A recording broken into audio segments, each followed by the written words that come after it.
Lapangkan hatimu ya. Apa pertanyaanmu? Berikanlah adikku. Iya, nih, Bang 10 menit Erben, mulai ya. aku masih di mute nih. Tolong timernya 10 menit aja ya. Ya, Aku izin share screen dong, Pak. Nah, jadi pertanyaanku, di dalam Lukas 24 ayat 46 ke bawah, di sini dikatakan ya, ini red letter yang konon katanya tulisan Yesus, 44 ke bawah maksud saya.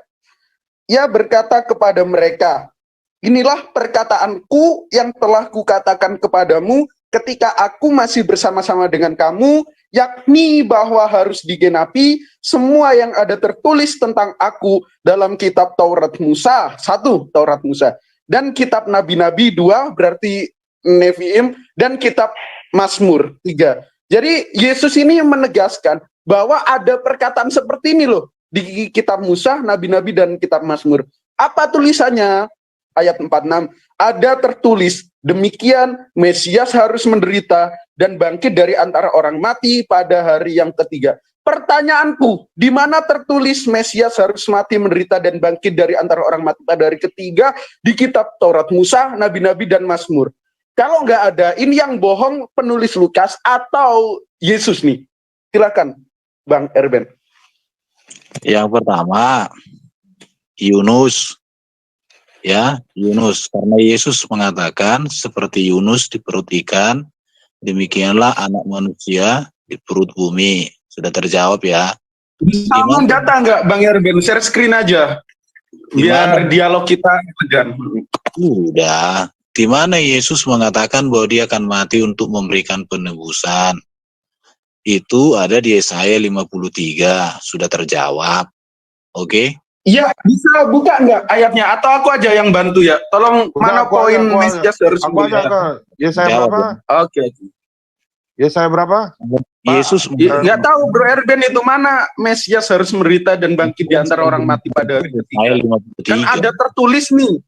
Yesaya 53. Berarti kutipan dong. Iya, Yesaya 53. Iya. Yesaya 53 ayat. Ya semua aja. Ayat 1 sampai 12 itu. Ya ini udah ada. Itu berbicara tentang penderitaan Mesias untuk menebus, mengampuni, dan menyelamatkan. Kalau tentang Yesus 3 hari, salah satunya itu adalah tentang Yunus. Sebagaimana mana poin mana? Bang Erben, Yesaya 53, aku nggak dapat poinnya Mesias menderita dan bangkit di antara orang mati. Ya, oke. Kan di situ dikatakan ada tertulis nih, tertulis. Bang Erben yang pintar pasti bisa baca dong. Saya bacakan aja semua ya, supaya kamu nanggap ya. Siapa yang percaya kepada berita yang kami dengar, dan kepada siapa tangan kekuasaan Tuhan dinyatakan. Sebagai taruk ia tumbuh di hadapan Tuhan dan sebagai tunas dari tanah kering. Ia tidak tampan dan semaraknya pun tidak ada, sehingga kita memandang dia, dan rupa pun tidak, sehingga kita menginginkannya. Ia dihina dan dihindari orang, seorang yang penuh kesengsaraan, dan yang biasa menderita kesakitan. Ia sangat dihina sehingga orang menutup mukanya terhadap dia. Dan bagi kita pun dia tidak terhitung. Ayat 4 ini, naikkan dong. Tetapi sesungguhnya, perhatikan ya, penyakit kita lah yang ditanggungnya, dan kesengsaraan kita lah yang dipikulnya. Padahal kita mengira dia kena tula, dipukul dan ditindas Allah. Tetapi dia tertikam oleh karena pemberontakan kita. Dia diremukkan oleh karena kejahatan kita. Ganjaran yang mendatangkan keselamatan bagi kita ditimpakan kepadanya. Dan oleh bilur-bilurnya kita menjadi sembuh. Ini berbicara nubuatan tentang Yesus yang menderita. Ayat 6. Kita sekalian sesat seperti domba, masing-masing mengambil jalan sendiri. Tetapi Tuhan, lanjut dong, diangkat. Oke, tetapi Tuhan telah menimpakan kepadanya kejahatan kita sekalian. Dia dianiaya, tetapi dia membiarkan dirinya ditindas, dan tidak membuka mulutnya seperti anak domba di bawah pembantaian. Seperti induk domba yang keluh di depan orang yang menggunting bulunya, ia tidak membuka mulutnya. Sesudah penahanan dan penghukuman ia terambil, dan tentang nasibnya siapakah yang memikirkannya, sungguh ia terputus dari negeri orang, dan seterusnya ya. Ini semua sudah digenapi di dalam diri Yesus. Oke. Nah, Pak, bro, sekarang aku minta buka Lukas 24 ayat 46, bro. Aku pengen Bro Erben baca ini. Ayat 46. Mana ada? Ada. Ini Lukas 24, tuh bener kan? Ada. Oh, berarti nggak sampai 46 ya ayatnya? Atau salah tuh, 12 tuh. Ada, bro. Oke aja, oke. Terus scroll ke bawah. Ya, malam ini kita sedang dipertontonkan ya sama Goldian bagaimana otak tuh ya. Ya, tuh. Loh. Tolong jangan framing lagi lah. Jangan gitu, Iya. Pak Duran. Mantap, Brother Duran. Kasih dan Roh Kudus yang mengilhami. Udah, Goldian. Apa? Aku, siapa Tolong ya dulu? teman-teman ya, Gini. jangan begitu lagi lah teman-teman. Kalau kalian nggak mulai, aku nggak bakal gitu. Iya, waktu 5 menit Cukup, lagi. sudah. Jangan mancing-mancing ini biar jalan lancar kan enak netizen nontonnya. Kalian. Ya, ingetin Duran dulu. Yang Kristen. Oh ya, berarti nggak ada keadilan. Silakan Pak Goldian. Silakan Bang Erben tolong dibacain ayat 46 tuh. Sepertinya kamu yang membaca karena ini kan dalilmu. Oke, baik. Di situ di dalam Lukas 24 ayat 46 yang mana ayat 44 sebelum itu Yesus menegaskan ada tulisan nih di mana kitab Musa, kitab nabi-nabi dan kitab Mazmur. Tulisannya apa? Ada tertulis.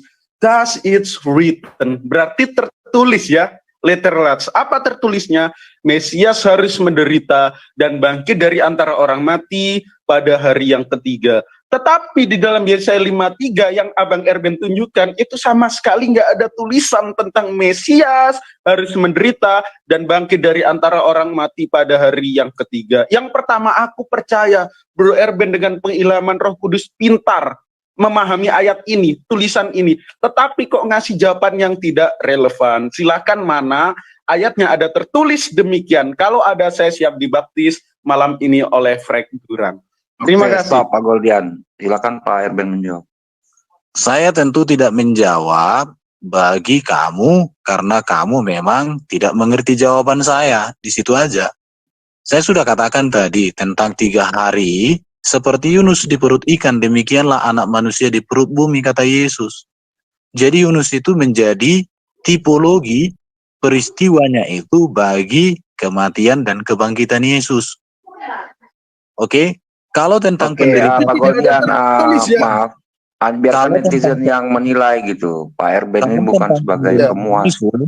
Tentang penderitaan Yesus, itu Yesaya 53 sudah sangat komplit.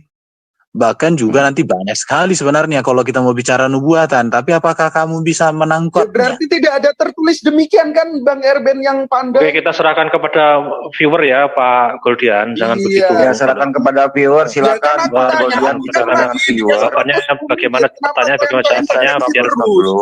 Pak Goldian Kan silakan bicara dengan kesepakatannya, viewer. aku 10 menit Pak sama Erben Bro setelah dia Erben. bicara dengan viewer. Silakan. Kok diintervensi Sudah, dulu? sudah, Viewer yang menilai 10 menit sesi battle kita. Sekarang gini, masalahnya di sini sekarang kemampuanmu memahami jawaban, bro, bukan jawaban. Iya, yang pertama, Sekarang sebelum gini. kau menilai aku, Nah. memberikan judge padaku, tolong koreksi diri. Yang pertama, kau memiliki kemampuan yang kurang cukup dalam membaca teks. Di situ dikatakan ada tertulis demikian. Berarti ada quotan yang serupa bahwa Mesias harus menderita dan bangkit dari antara orang mati pada yang hari ketiga. Nah, jikalau ada mana, dan kalaupun ada, aku siap dibaptis malam ini. Oke, stop. Ya, gimana tuh Pak Erben? Silakan jawab. Oke, jadi penulis Injil Lukas atau Yesus ketika hendak menyampaikan sesuatu itu, dia menyampaikan itu tentang rangkuman dari berbagai nubuat di dalam kitab PL tentang kematiannya, kehidupannya, dan kebangkitannya. Itu yang mau disampaikan dan dituliskan. Jadi intinya di sini, Mesias menderita bangkit dari antara orang mati pada hari yang ketiga. Itu sudah jelas, saya buktikan. Kan kamu bisa menerima apa enggak? Tulisnya di mana? Berarti kamu nggak baca tadi yang Yesaya 53. Ya, yang nggak baca, aku udah baca dari Kejadian 1 ayat 1 sampai Wahyu 22 ayat 21. Ya menurut kamu gagal paham kau.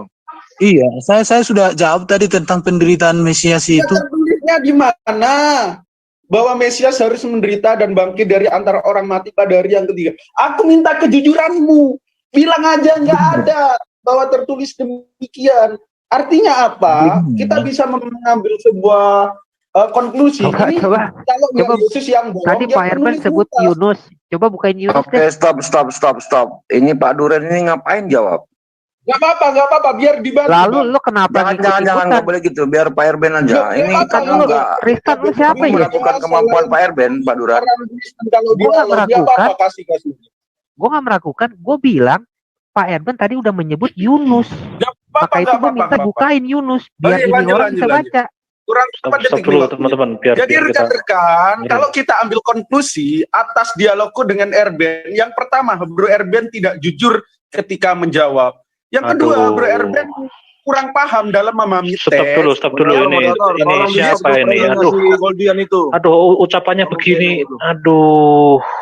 Gini, aku mau kasih Saya tadi kepengen melihat umat Islam itu seperti apa.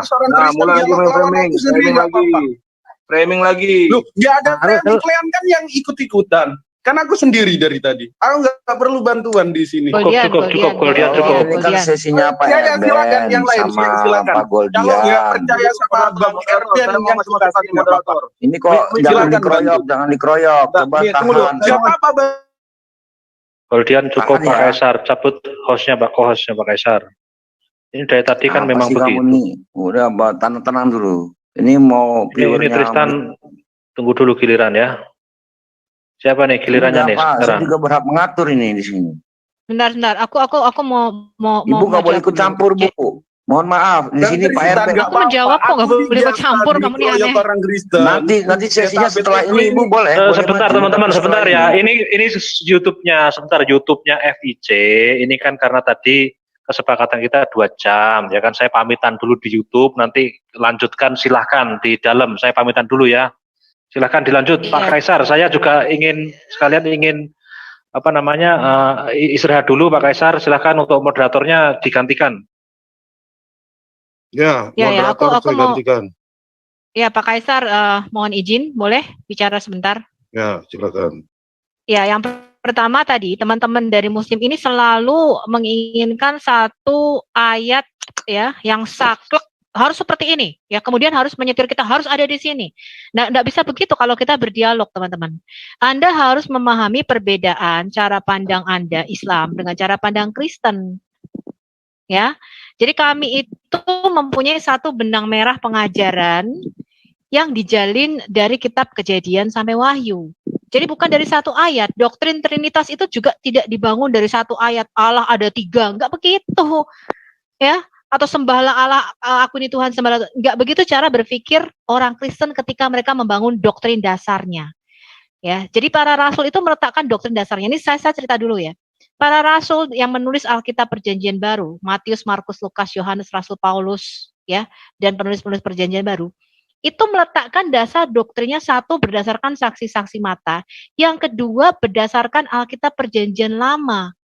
Ya, jadi pengajaran para rasul itu, ya, 30-40 tahun pertama itu tidak pernah keluar dari kitab Kejadian sampai Maleaki. Makanya ketika mereka meletakkan dasar doktrinnya Yesus adalah sang firman atau hologos itu, ya, ketika Yesus itu hidup di dunia, ya, yang dicatat di dalam kitab Matius, Markus, Lukas, Yohanes itu merupakan biografi daripada Yesus, ya. Itu diingat-ingat oleh para rasul, dan para rasul pada waktu itu tidak mengerti Yesus adalah sang Tuhan itu sendiri, ya. Tidak ketemu Yesus kemudian mereka mengatakan, "Oh, Yesus ini firman toh yang turun jadi manusia." Enggak begitu cara berpikirnya, teman-teman. Ya, para rasul itu dikatakan bahkan di dalam Lukas 24 ketika Yesus bangkit dari antara orang mati saja mereka masih nggak mengerti. Ya, ketika Yesus bangkit dari antara orang mati mereka tuh masih menyangka Yesus tuh mati gitu loh. Harapan mereka sudah pupus. Jadi ketika Yesus itu berkali-kali bicara, "Aku inilah terang dunia, aku ini roti hidup yang turun dari surga." Mereka tuh masih nggak menangkap dia adalah Mesias, anak Allah. Oke, mereka mengatakan Mesias, oke Mesias, tapi belum menangkap siapakah sang Mesias atau anak Allah ini. Ketika Yesus bangkit dari antara orang mati, Yesus mengatakan masih banyak lagi hal-hal yang harus aku katakan, aku jelaskan padamu. Tapi saat ini kamu belum bisa. Kenapa? Karena Roh Kudus belum turun. Roh Kudus itu di dalam Roh Kudus ya. Tuhan itu mempunyai ketujuh roh Allah, roh hikmat, pengetahuan, wahyu. Itu ada di dalam Roh Kudus. Ketika kita tidak punya Roh Kudus, ya, kita nggak bisa kenal siapa itu Yesus, siapa itu Allah sebenarnya. Makanya ketika Yesus mengatakan, menurut kamu siapakah sang anak manusia ini? Kemudian para rasul menjawab, oh kata orang kamu ini nabi. Kata orang kamu ini Nabi Yeremia, seperti Nabi Elia. Karena nggak ada penyingkapan Roh Kudus. Tapi Petrus pada waktu itu, ketika dia penuh dengan Roh Kudus, Petrus mengatakan, engkau adalah Mesias, anak Allah yang hidup. Dan pengenalan atau pengakuan Petrus ini bukan didasarkan pada pengetahuannya selama 3 tahun. Mereka nggak mudeng.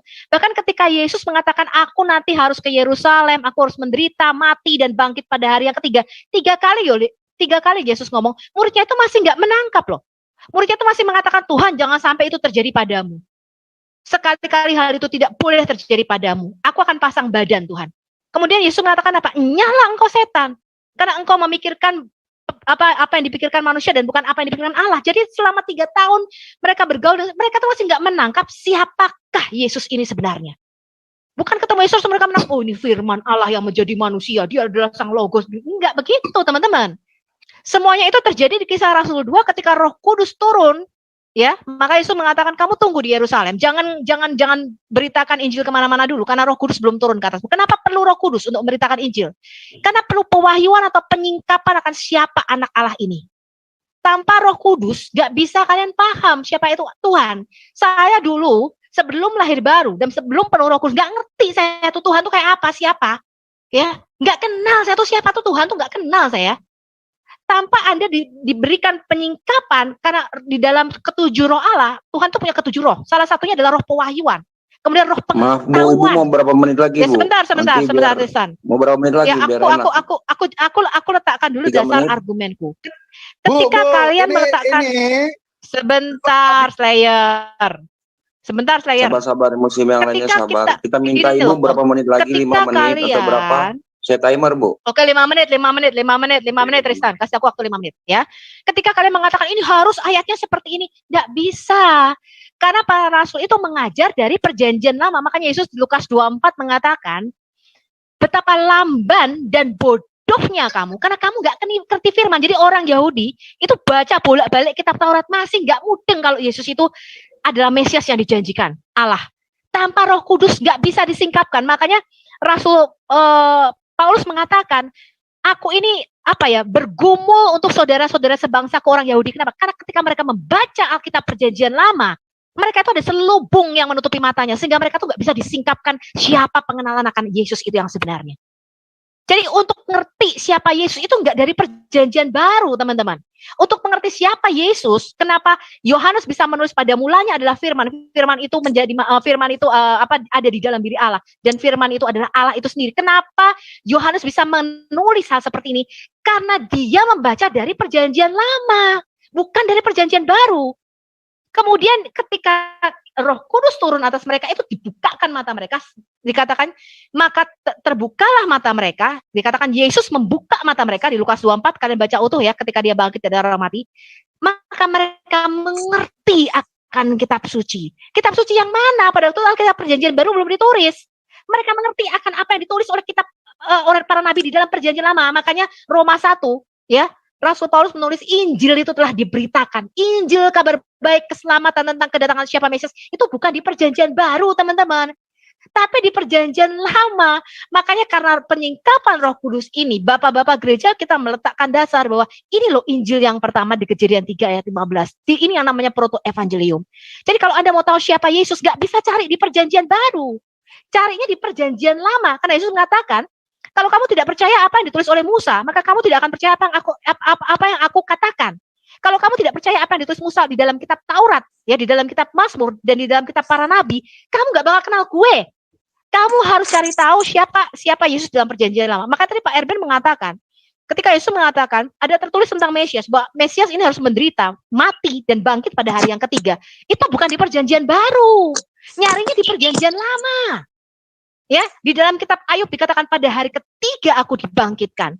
Makanya mengapa dikatakan pada hari ketiga Tuhan menciptakan tumbuh-tumbuhan? Kenapa tumbuhan ini diciptakan pada hari ketiga, teman-teman? Karena Yesus mengatakan kebangkitan badan atau kebangkitan orang mati itu sama seperti biji yang ditabur di dalam tanah. Kenapa Yesus mengatakan, Rasul Paulus mengatakan, orang mati itu sama seperti biji yang ditabur ke dalam tanah. Yang ditabur adalah tubuh jasmania. Tapi yang dibangkitkan adalah tubuh rohania. Dia menyingkapkan kebangkitan Yesus sama seperti biji tumbuhan yang ditabur di tanah. Kenapa? Karena tumbuhan itu diciptakan pada hari ketiga. Untuk kamu bisa mengerti ini, kamu bisa mengerti hikmat, ya, benang merah, apa itu kabar baik atau Injil. Kamu tidak bisa di perjanjian baru. Injil tuh tidak di perjanjian baru, teman-teman. Perjanjian baru itu penggenapan. Kalau kamu mau tahu siapa Yesus, you must get back to Taurat. Taurat itu adalah dasar pondasi daripada Alkitab kita. Makanya saya mengatakan berkali-kali kepada Muslim, selama kamu tidak menerima kitab Taurat Musa, kitab para nabi dan kitab Mazmur, kamu tidak akan pernah mengerti Injil atau keselamatan dan kehidupan kekal daripada Tuhan. Nggak bakal ngerti. Karena Injil itu adanya di dalam kitab Tanakh, di dalam kitab para nabi. Disitulah dinubuatkan mengapa tanaman itu, kata Tuhan, kalian mengatakan matahari kan hari keempat, belum ada matahari, kok udah ada tanaman? Itu ada maksudnya ketika Musa menulis mengapa tanaman, ya, itu di bring forth atau dikeluarkan dari dalam tanah pada hari yang ketiga, penciptaan tumbuhan pada hari yang ketiga. Kenapa? Itu melambangkan kebangkitan dari antara orang mati, kebangkitan Yesus. Maka Yesus mengatakan sama seperti biji tanaman yang mati jatuh ke dalam tanah. Kalau dia nggak mati jatuh ke dalam tanah, maka dia tidak akan bangkit atau dia tidak akan memberikan buah. Paulus mengerti ayat ini, teman-teman. Paulus ahli Taurat. Makanya Paulus mengatakan seperti orang mati yang ditabur di tanah itu, ya, setiap tanaman itu mempunyai bijinya sendiri, yaitu melambangkan kebangkitan antara orang mati. Paulus mengerti sekali kitab Taurat ini dan mengerti sekali tipologi daripada penciptaan alam semesta ini. Itu adanya di mana kebangkitan Yesus? Di Kejadian 1, ketika Tuhan menciptakan tumbuh-tumbuhan pada hari ketiga, itu nubuatan yang pertama mengenai kebangkitan antara orang mati. Ya, saya rasa waktu saya tinggal berapa nih? 35 detik lagi. Kemudian tadi mengenai Yunus, Yesus mengatakan sama seperti Nabi Yunus. Ya, itu dia bicara dalam tipologi. Tipologi itu artinya apa yang akan terjadi pada Mesias. Itu lewat pelayanan hidup para nabi, Hosea 12 ayat 10. Tuhan berbicara in the visions, dalam penglihatan, di dalam nubuatan para nabi dan di dalam tipologi. Jadi hidup para nabi itu melambangkan apa yang akan terjadi pada Mesias. Ya, makanya Yesus mengatakan nubuatan Nabi Yunus, kamu akan diberi tanda Nabi Yunus. Sama seperti Nabi Yunus ada di dalam perut ikan 3 hari 3 malam, demikian juga anak manusia ada di dalam rahim bumi 3 hari 3 malam. Ya. Oke. Oke.